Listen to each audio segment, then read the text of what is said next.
अस्सलाम वालेकुम। अभी हमने रिसेंटली जो प्रीवियस वीडियो में हमने देखा है कि हमने अपनी जो कॉमन फीचर्स थे निजेरिया के, गोनोरिया और मेनिंजाइटिस दोनों के हमने कॉमन फीचर्स कर लिए। नेक्स्ट हम आ रहे हैं अपने नेक्स्ट टॉपिक पे, जो इस निजेरिया मेनिंजाइटिस और गोनोरिया के अंदर डिफरेंसेस हैं। ठीक है, ये तो कॉमन सारी बातें थी ना जो हमने ऊपर पढ़ ली हुई है, लेकिन अब हम आ रहे हैं इनके स्पेसिफिक फीचर्स के ऊपर। ये मैं आपको बता दूं कम्प्लीटली लेविंसन है। कुछ जो इंपॉर्टेंट पॉइंट्स मुझे कहीं और से मिले या स्केची से मिले या कहीं से भी मुझे अच्छे मिले कॉमन फीचर्स वगैरह, तो मैंने वहां से नोट किया, लेकिन मोस्टली ये कम्प्लीटली आपकी लेविंसन है। अगर आप ये करते हैं आपका एक भी पॉइंट नहीं मिस होने लगा, हर पॉइंट इसमें मेंशन है कि कोई एमसीक्यू से आपका स्किप नहीं हो सकता। ठीक है, अच्छा अब निजेरिया मेनिंजाइटिस के ऊपर पहले हम जाएंगे, देन हम गोनोरिया के ऊपर जाएंगे।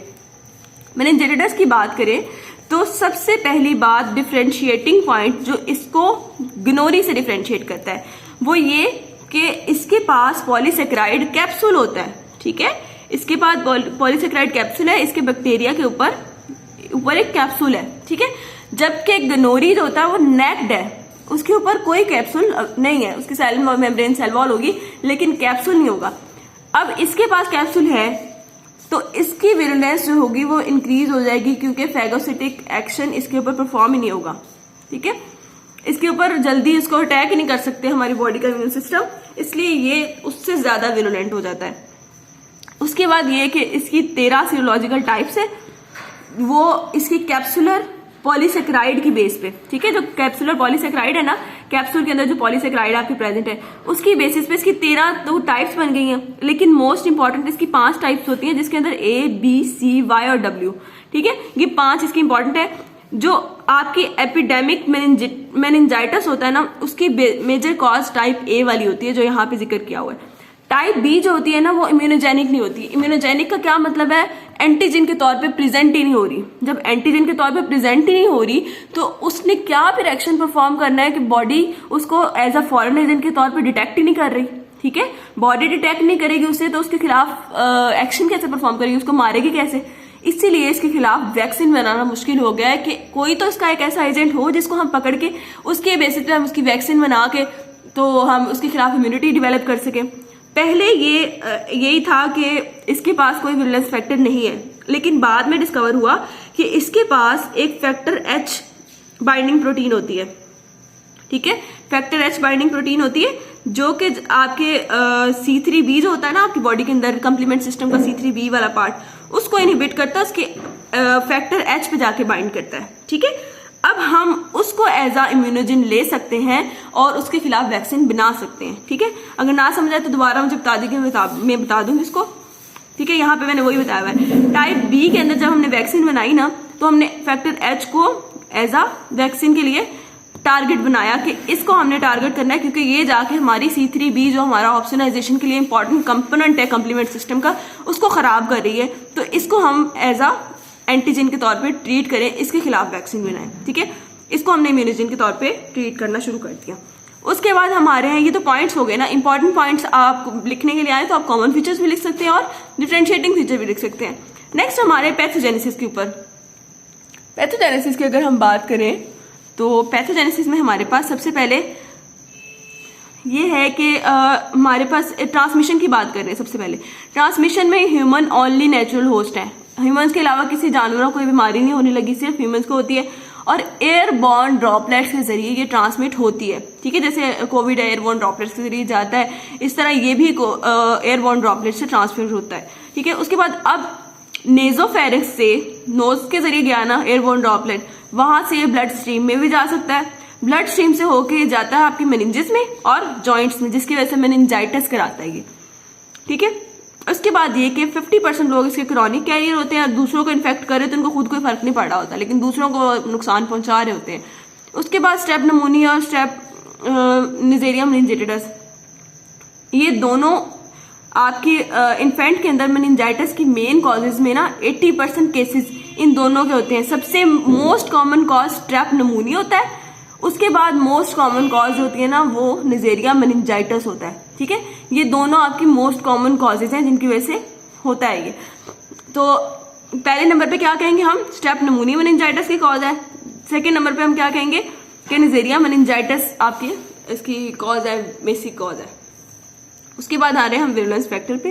विरुलेंस फैक्टर के अंदर हम बात करेंगे, इसके 4 विरुलेंस फैक्टर होते हैं। सबसे पहला इसका एंडोटॉक्सिन। एंडोटॉक्सिन मैंने बताया लिपो ओलिगोसैकेराइड इसका होता है। और जो दूसरा इसका पॉलीसैकेराइड कैप्सूल यहाँ पे हमने बात की, वो भी इसका विरुलेंस फैक्टर आ गया।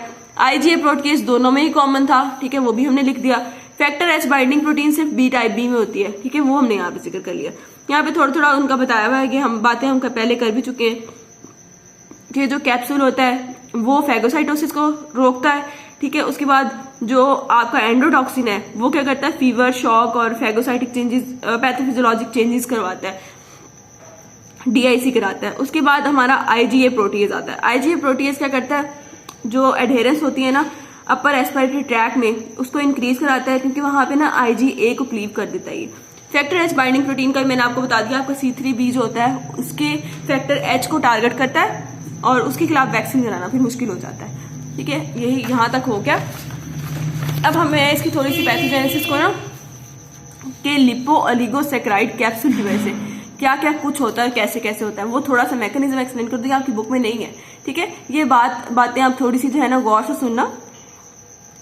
निजेरिया जो होता है ना लिपो ओलिगोसैकेराइड प्रोड्यूस करता है, ठीक है, और इतना लिपो ओलिगोसैकेराइड प्रोड्यूस करता है कि उसके रिस्पॉन्स में बॉडी के अंदर इन्फ्लेमेटरी रिस्पॉन्स प्रोड्यूस होना शुरू हो जाता है, ठीक है। इन्फ्लेमेटरी रिस्पॉन्स प्रोड्यूस होता है।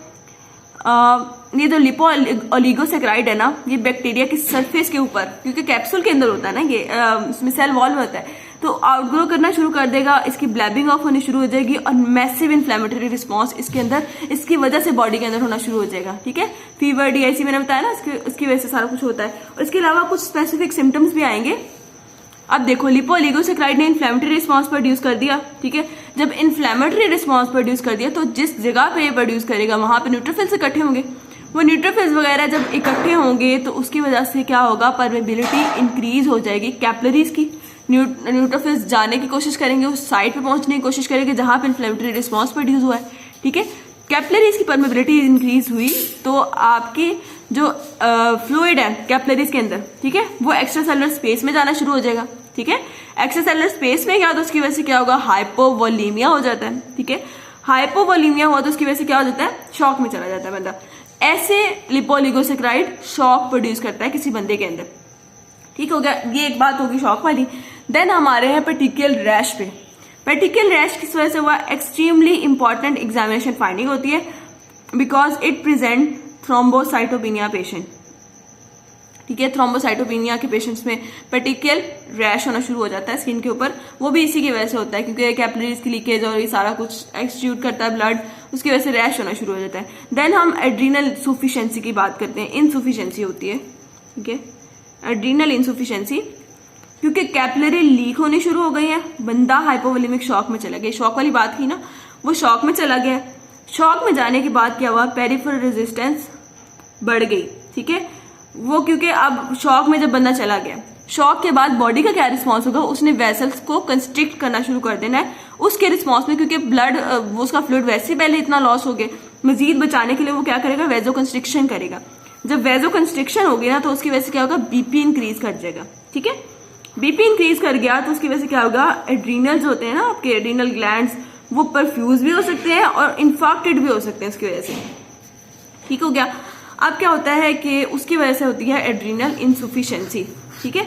एड्रीनल इनसफिशिएंसी होगी और इसको हम एक और चीज भी नाम देते हैं, वाटर हाउस फ्रेडिशन सिंड्रोम, ठीक है। इसके अंदर हेमरेज ऑफ एड्रीनल्स होती है।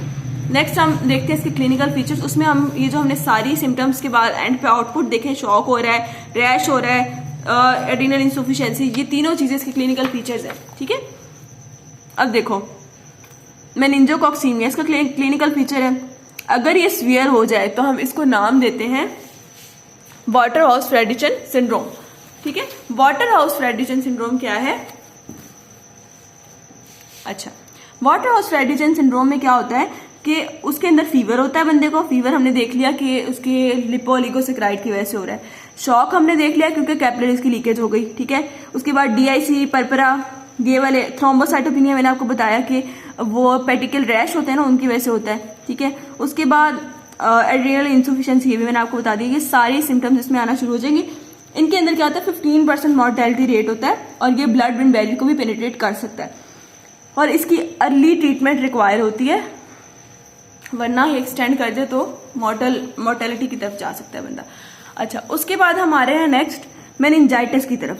मेनिंजाइटिस में क्या होता है, सिम्टम्स सारी आपने दिमाग से रिलेटेड बातें करनी है। हेडेक हो रहा है, फीवर हो रहा है, फिर उसकी वजह से क्या हुआ कि नेक स्टिफनेस होनी शुरू हो गई, ठीक है। पॉलीमॉर्फोन्यूक्लियर